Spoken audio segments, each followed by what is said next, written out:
KTN News. Get the whole story.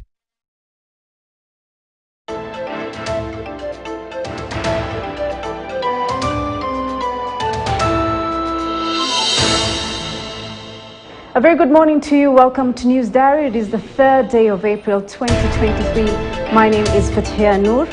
We want to take a look at some of the things that are happening in the country today. But first, let's start with Business Diary. And of course, to give us a brief of what's happening and expecting in business today is Jimmy Mbogo. Jimmy, good morning. Good morning, Fatihia. How are you? Good, good.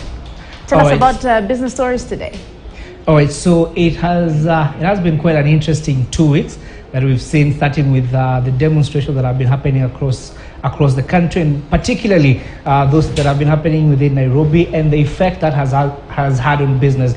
Now, we have been speaking to some of the SME stakeholders, and one of their biggest concerns was that business is being disrupted. This is something that they were saying could not continue, and of course, they're welcoming the events of yesterday, the truth that has been called by both the president and the opposition leader, that is Raila Odinga, and this is something that they are saying was quite overdue. And of course, we'll also be looking at issues to do with inflation. Now, last week on Friday, we got the inflation numbers from the Kenya National Bureau of Statistics. We're told inflation remains still at 9.2. That is for the month of March.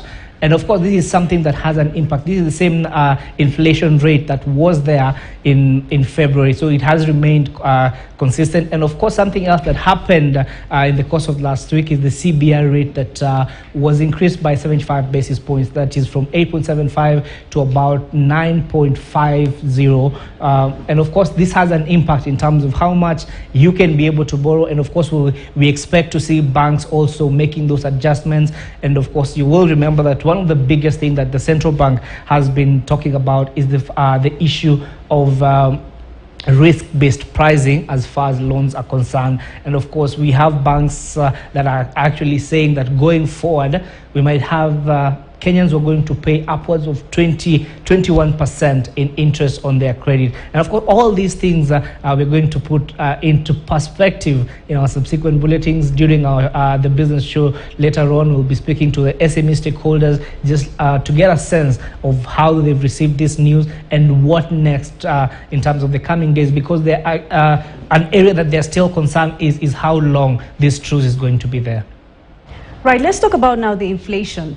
You've talked about it going up. What do you think are some of the reasons that have led to the inflation going up? And you mentioned the impacts. Just get a bit deeper on that and how it affects the citizens.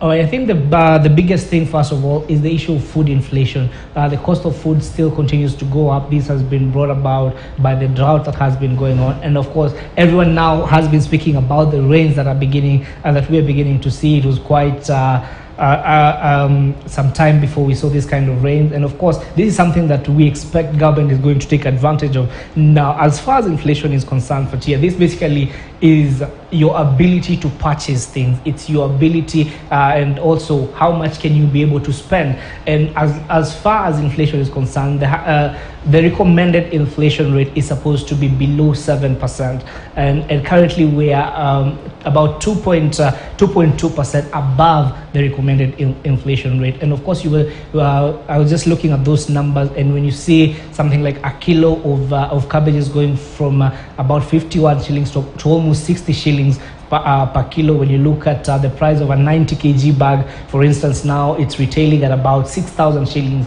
Now, I remember, Fatihia, for a very long time growing up in the village, of course, you would find that a 90 kg bag of maize for the longest time has been retailing for less than 3,000 shillings. So, of course, all these things affect your bottom line. For any salaried Kenyan, of course, the little income that you have, it means you're spending more to be able to get the basic and the basic commodities. That is basically how inflation works. So a lower inflation rate means that you have a bit more to spare, a bit more without affecting your bottom line.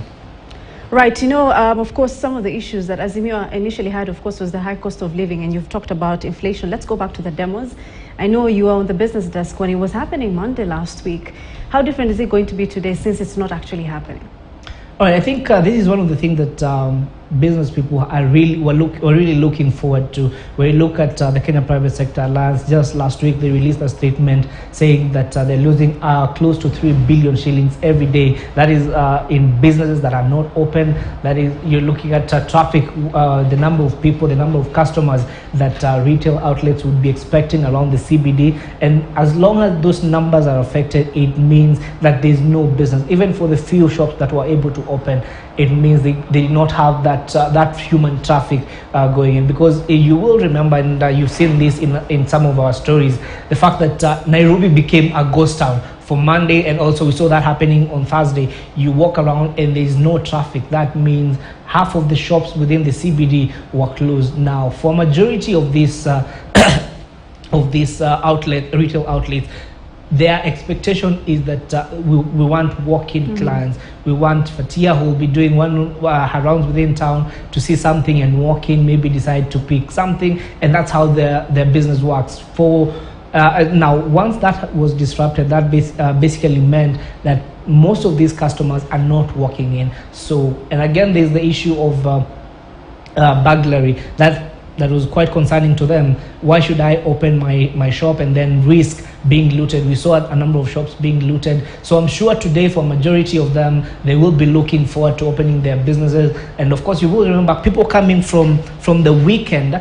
Most of the times, we look forward to a Monday when shops are going to be opened, and you have time to do maybe one or two things, because most of these shops would be closed ideally over the weekend, and if they're going to be open, they're going to be open for half of the day. So today we expect business to go back to normal, or some sense of normalcy to return, and we expect the city to be back into life.